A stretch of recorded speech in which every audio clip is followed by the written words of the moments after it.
वक्त जो है हालात जो है ना ये पैदा किए जा रहे हैं कि आप अपने मजहब पर ही अमल ना करें। असल ये नहीं है कि आपको पानी देना बंद कर दें, बिजली देना बंद कर दें, सड़क देना बंद कर दें, ये बिल्कुल कतई तौर पर नहीं है। ये है कि आप अपने मजहब पर चलना बंद कर दें। 3 चीज़ें हैं जिसमें ये कामयाब हुए।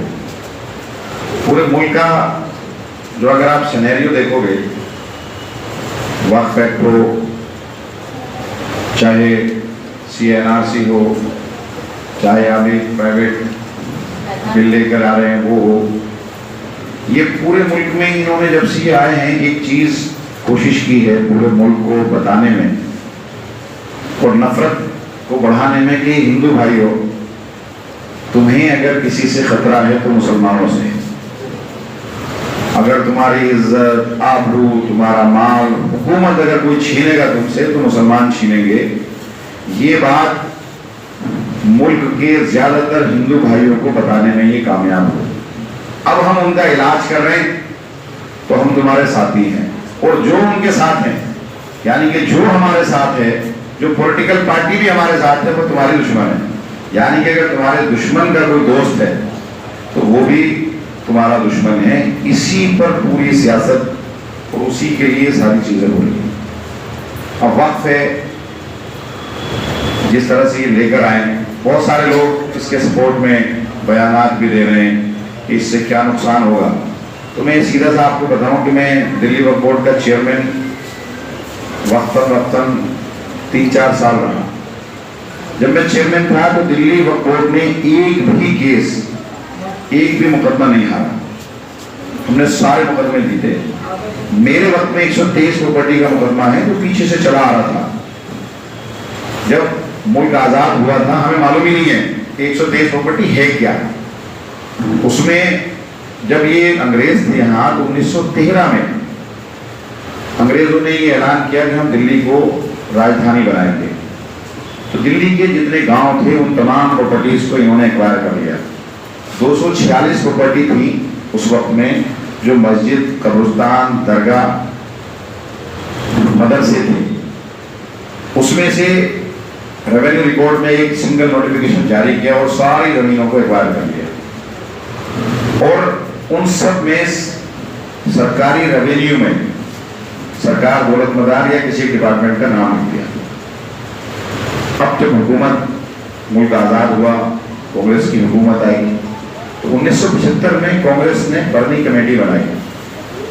इसने अपने सारे पेश किए और उसने सारा महसूस किया कि 246 प्रॉपर्टी में से सिर्फ 123 प्रॉपर्टियां बची हैं। बाकी कोई पार्क में चली गई, सड़क में चली गई या कब्जा हो गई है सरकार की, कोई उस पर बिल्डिंग बन गई। अब 123 प्रॉपर्टी में बर्नी कमेटी की रिपोर्ट आई। अब उन्होंने 1985 में 75 से 85 में कांग्रेस हुकूमत ने, जब उस वक्त के थे, कि हमें हमारी ही प्रॉपर्टियों का हमें किराएदार बना दिया।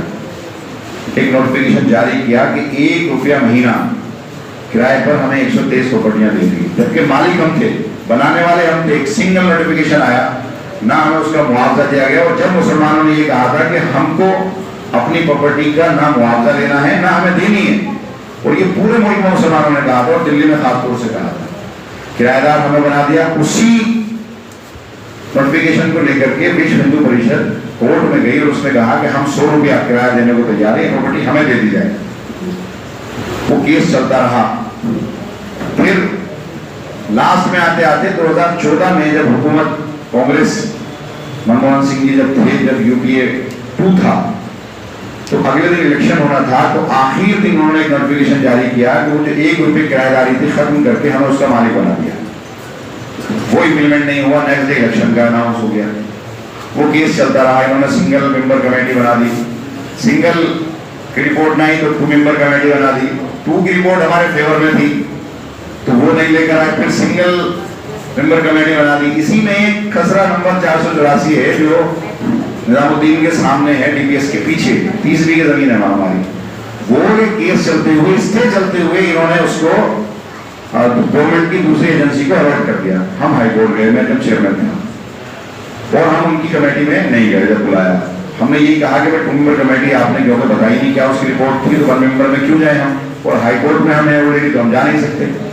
तो उन्होंने मेरे न जाने का ग्राउंड बना के एक नोटिफिकेशन जारी किया कि ये 123 की 123 प्रॉपर्टी यूनियन ऑफ इंडिया की है और वक्फ बोर्ड ने इस पर कब्जा कर रखा है और वक्फ बोर्ड इसे खाली करे।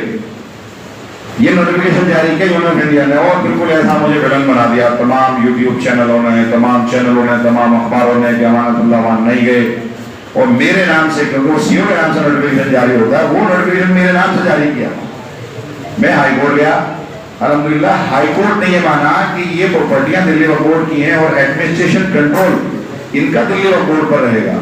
वो 123 प्रॉपर्टियों में से 62 डीडीए के रेवेन्यू रिकॉर्ड में है और 61 एलएनडीयू के रेवेन्यू रिकॉर्ड में है। इसके अलावा और मैं आपको बताऊं, लाल मस्जिद सबने देखी होगी, लाल मस्जिद के पीछे 8 बीघा जमीन थी जो हमारी थी, रेवेन्यू रिकॉर्ड में एलएनडीयू था, इन्होंने उसे कब्जा करके और वहां एक आलिशान बिल्डिंग बना के सीबीआई को दे दी। केस चल रहा है ट्रिब्यूनल के अंदर। हाई कोर्ट हम गए तो वो कहते हैं ट्रिब्यूनल से फैसला आ जाएगा तो बिल्डिंग भी आपको दे देंगे। सुप्रीम कोर्ट गए, सुप्रीम कोर्ट ने भी कहा जब ट्रिब्यूनल से फैसला आ जाएगा तो हम आपको दे देंगे। ऐसी माता सुनी रोड पर एक बड़ा कब्रिस्तान था, वो भी इन्होंने ऐसे ले लिया। तो ऐसी तकरीबन 4 लाख प्रॉपर्टियां हैं जो रेवेन्यू रिकॉर्ड में वक्फ बोर्ड की नहीं है।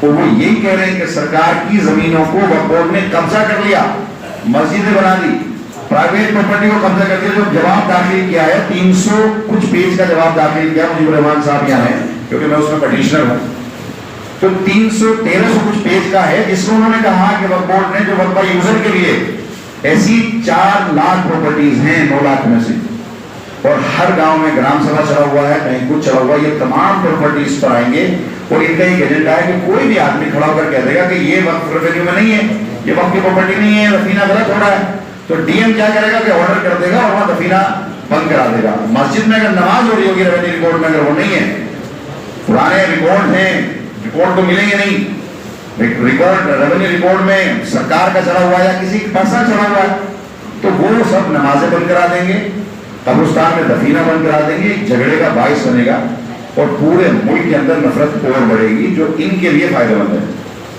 अब मैं दूसरी तरफ आता हूं क्योंकि मैं विधायक भी हूं और मैं जुड़ा हूं इलाके में। आप लोगों का बहुत अहम रोल है, महिलाओं का। ये नहीं है कि आप एहतजाज करें, खाली सही तक नहीं, यहां तक भी है कि हम कहां खड़े, हम हैं कहां।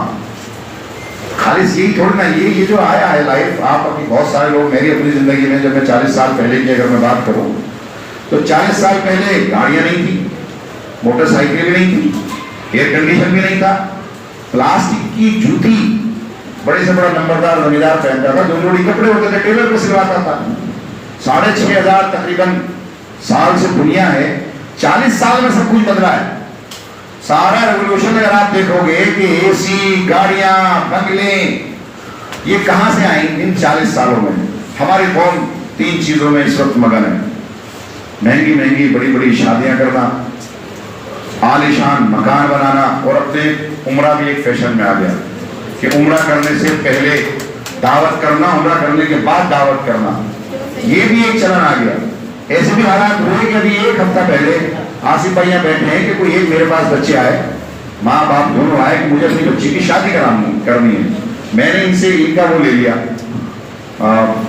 जो इनका RWA का ऑफिस है, वहां मेरे बाद में इनसे कहा भी टेंट का लगवा देना। खाने का इंतजाम उसने किसी से कह रखा था, जुमे का दिन था, उसकी 12 बजे से आई, उसका 4 बजे मेरे पास टेलीफोन आया, मेरे ऑफिस में पहुंचे कि मेरी बारात आ गई और खाने का इंतजाम नहीं हुआ। जिस आदमी ने खाने का इंतजाम कहा था वो चला गया, मेरे पास खुदकुशी करने के अलावा कोई रास्ता नहीं है।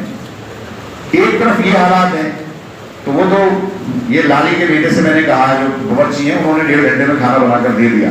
एक तरफ ये हालात हैं कि अपनी बच्ची की शादी करने के लिए उसके पास न टेंट लगाने के पैसे हैं, न खाना, बारात को 200 लोगों को खाना खिलाने का पैसा नहीं है, और एक तरफ हम हजारों लोगों को बुलाकर करोड़ों रुपया शादी में खर्च कर रहे हैं, बिला वजह फजूल की बात कर रहे हैं। रातों को जागना, बस एक चीज तय कर ले, हर आदमी दूसरे पर उंगली उठा रहा है, अपने घर को नहीं देख रहा। हर माँ बाप सिर्फ अपने घर की जिम्मेदारी ले लें, कि मेरे बच्चे क्या कर रहे हैं, सिर्फ ये देख लें। सुबह को किस वक्त उठते हैं, रात को किस वक्त सोते हैं, बस ये देख लें, सारी चीजें ठीक हो जाएंगी।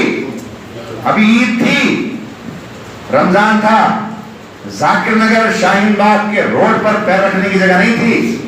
उसी रमजान में वक्फ बिल एक्ट के खिलाफ जंतर मंतर पर धरना हुआ। 2,500 से 3,000 मुसलमान थे और वो पूरे हिंदुस्तान से लाए गए थे। आज आप नाच गाने का प्रोग्राम 40 मिनट पहले ऐलान कर दो कि फला सिंगर फला आ रहा है, आपके वो जगह नहीं मिलेगी पैर रखने की। और आपके मसाइल के लिए अगर कोई लड़ने की बात करेगा और आपको ले जाने की बात करेगा तो आप नहीं जाएंगे, नहीं निकलेंगे, वक्त ही नहीं मिलेगा। तो ये हमें अपने आप को समझना पड़ेगा कि हम कहाँ हैं। हमारे बच्चे रात को जागते हैं, दिन में सोते हैं। हमारे बराबर में जसोला है, वो रात को सोते हैं, दिन में जागते हैं।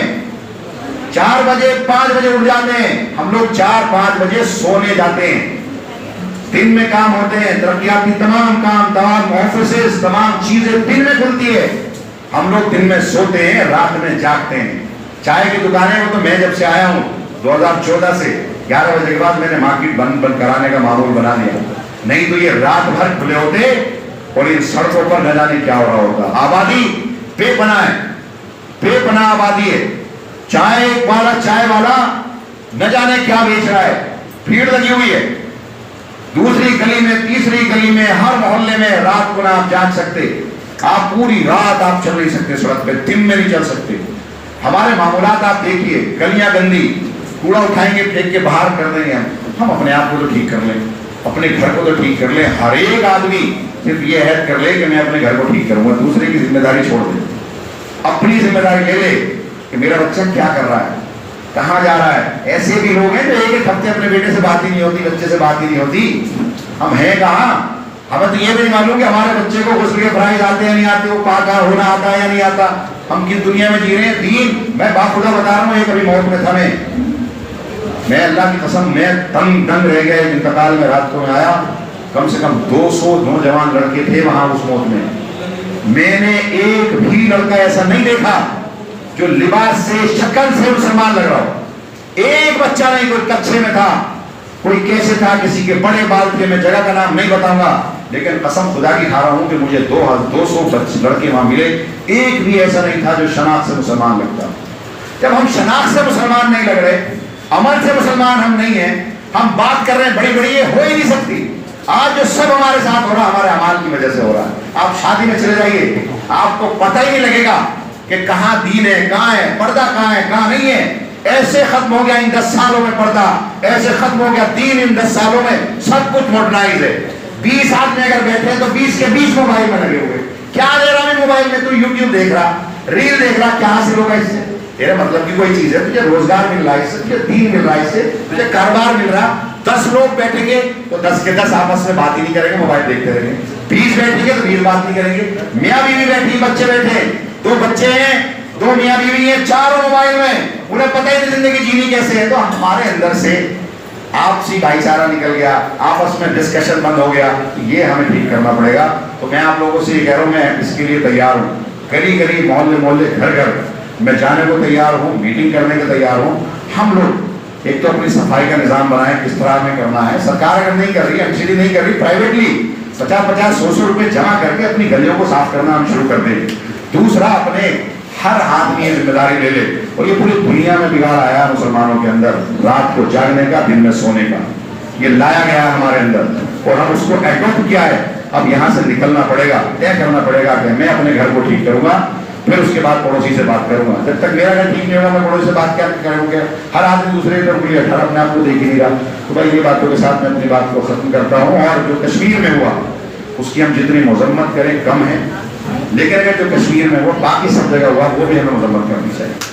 अगर कश्मीर में हुआ हम उसकी मजम्मत करते हैं, गलत हुआ, नहीं होना चाहिए। उसके बदल में अगर कहीं भी होता है, कहीं लिंचिंग होती है, कोई कत्ल होता है, वो भी गलत है, चाहे कोई भी मरा हो। इस मुल्क का शहरी हो, चाहे वो मुसलमान हो, चाहे वो हिंदू हो, चाहे वो सिख हो, चाहे ईसाई हो, हर किसी के मरने पर, हर किसी पर जुल्म होने पर एक जैसा अंदर से आवाज निकलनी चाहिए। शुक्रिया। इन बातों के साथ मैं अपनी बात को करता हूं। The voice of common people.